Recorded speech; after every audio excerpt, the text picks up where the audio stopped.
αυτή η απόφαση και τώρα προσπαθεί να βρει τρόπους για το πώς θα παρεμποδίσει το κούρεμα των καταθέσεων αν τυχόν εφαρμοστεί από το να προκαλέσει ευρύτερα συστημικά προβλήματα στην Ευρωζώνη και ιδιαιτέρως πρωτίστως στην Ελλάδα.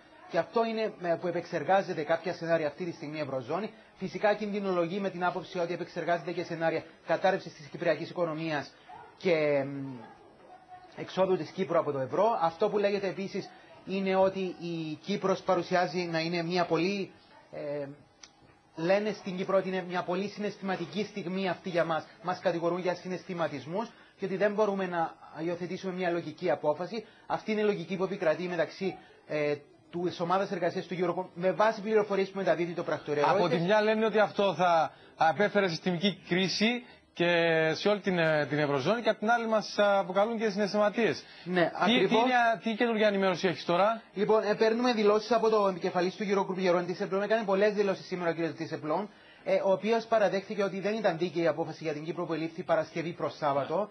Παραδέχθηκε ότι θα μπορούσε να ήταν καλύτερη η απόφαση αυτή. Τονίζει όμως παράλληλα ότι πρόκειται για κοινή απόφαση στο πλαίσιο της συνεδρίασης της Οικονομικής και Νομισματικής Επιτροπής. Αναλαμβάνει την ευθύνη για την απόρριψη του σχεδίου διάσωσης, προσθέτοντας, όπως είχαμε πει, ότι πρόκειται για κοινή απόφαση. Διαβάζω όπως μας το δόθη πριν από λίγο. Ανέφερε επίσης στους ευρωβουλευτές ότι σήμερα είχαμε ενημέρωση του Ευρωκοινοβουλίου, όπου δέχθηκε και ο κ. Ντίσσελμπλουμ επίθεση, όπως δέχθηκε χθες και ο κ. Βαν Ρόμποϊ από εξοργισμένους ευρωβουλευτές για τον τρόπο που έδρασε το Eurogroup.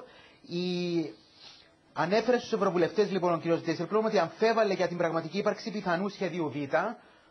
Είναι κάτι που δηλώνει ο ίδιος. Οι ευρωβουλευτές άσκησαν οξία κριτική στον τρόπο με τον οποίο εξελίχθηκαν τα γεγονότα κατά τη διάρκεια του Σαββατοκυριακού. Κωνσταντίνε Τσιντά, να σε διακόψω. Θα πρέπει να πάμε ξανά στον Χρήστο Πάσιο, εκεί στη Βουλή. Είναι ο Ευθύμιος Δίπλαρος και ο κύριος Τοναρίτης, εκ μέρους του Δημοκρατικού Συναγερμού, ετοιμάζουν να προβούν σε δηλώσεις. Λοιπόν, πάμε στην. Λοιπόν, να ακούσουμε την δήλωση από τον κύριο Τοναρίτη. Να ετοιμαστούν και οι άλλοι συνάδελφοι. Ανοιξαρή και όταν αυτοί προσήλθαν στη συνάντηση αντίθεσαν εκεί εκπρόσωποι της Τρόικας και το έφανε στα πόδια χωρίς να επισαρρύσουν δεν αντιδιάσταση ή να προσφύγουν. Θα διαστρώσουμε όμως και την απάντηση του Δημοκρατικού Συναγερμού. Αυτή την ώρα συστήνεται ψυχραιμία, χαλιότητα. Η πατρίδα μας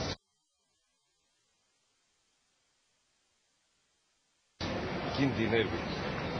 Η πολιτική ηγεσία αγωνίζεται με όλες τις δυνάμεις για να διασώσει την Κυπριακή Δημοκρατία από την οικονομική καταστροφή.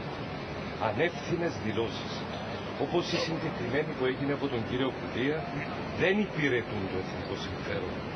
Ο λαϊκισμός πρέπει να δώσει την θέση του στην δράση και στον πραγματικό πατριωτισμό. Τι αναμένεται εκ μέρους των βουλευτών? Σχεδόν σε αναβρασμό δεν έχετε επίσημη ενημέρωση. Καταρχήν να προσθέσω στη ερώτηση της συναδέλφου. Έχετε καθόλου ενημέρωση κατά πόσον θα προωθηθούν τα νομοσχέδια απόψε στη Βουλή ή θα περιμένουμε μέχρι αύριο? Η Βουλή βρίσκεται σε διαρκή συνεδρία. Έχουμε ήδη μπροστά μας δύο νομοσχέδια. Το Ταμείο Αλληλεγγύης και ένα νομοσχέδιο που αφορά κανονιστικές διατάξεις για τραπεζικούς λογαριασμούς.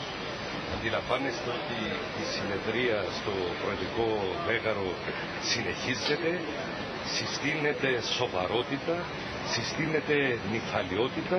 Ο πανικός αυτή την ώρα δεν ωφελεί κανένα και εν πάση περιπτώσει βλάπτει την Κυπριακή Δημοκρατία.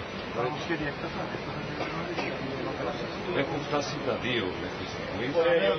Θα τα συζητήσουμε όλα και θα πάρουμε τις καλύτερες αποφάσεις. Λοιπόν, πάμε στο Προεδρικό, έχουμε δηλώσεις. Πάμε στο Προεδρικό.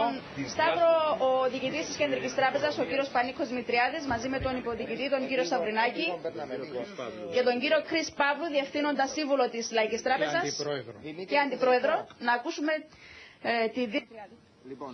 Καλησπέρα σας. Η Κεντρική Τράπεζα της Κύπρου έχει εισηγηθεί την κατεπίγουσα κατάθεση και άμεση ψήφιση σε νόμο από τη Βουλή των Αντιπροσώπων νομοθετικού πλαισίου αναφορικά με την εξυγίανση και ανάκαμψη του κυπριακού τραπεζικού συστήματος.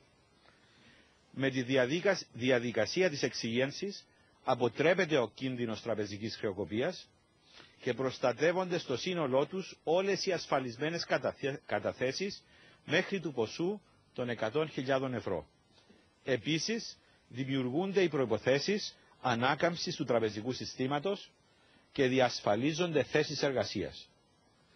Η εξυγίανση αποτελεί σημαντικό βήμα προς την κατεύθυνση της επίτευξης συμφωνίας οικονομικής στήριξης της Κυπριακής Δημοκρατίας από τον Ευρωπαϊκό Μηχανισμό Στήριξης και το Διεθνές Νομισματικό Ταμείο, ενώ παράλληλα δημιουργεί τις προϋποθέσεις για την παροχή της απαραίτητης ρευστότητας στο κυπριακό τραπεζικό σύστημα. Με τη θέσπιση και ενεργοποίηση του πιο πάνω νομοθετικού πλαισίου θα εφαρμοστούν μέτρα εξυγίανσης στη Λαϊκή Τράπεζα, ούτως ώστε να είναι σε θέση να συνεχίσει να προσφέρει τραπεζικές υπηρεσίες στους πελάτες της με την επαναλειτουργία των τραπεζών την ερχόμενη Τρίτη. Σε διαφορετική περίπτωση, η Λαϊκή Τράπεζα θα οδηγηθεί σε άμεση χρεοκοπία και τερματισμό των εργασιών της, με καταστροφικές συνέπειες για τους εργαζομένους, τους καταθέτες στο σύνολό τους, το τραπεζικό μας σύστημα και την οικονομία της χώρας μας. Ευχαριστώ πολύ. Είχατε σύσκεψη, κύριε Διοικητά, θα γίνει αυτό που θέλετε? Δεν υπάρχει καμιά διευκρινιστική απάντηση από τον διοικητή Δημητριάδη. Δεν μας είπε ο κύριος Δημητριάδης αν θα ψηφιστεί απόψε αυτή η νομοθεσία που αφορά την εξυγίανση του τραπεζικού συστήματος και της αναδιάρθρωσης ουσιαστικά της Λαϊκής Τράπεζας. Γιατί αντιλαμβάνεστε ότι αυτό το θέμα επήγει πάρα πολύ.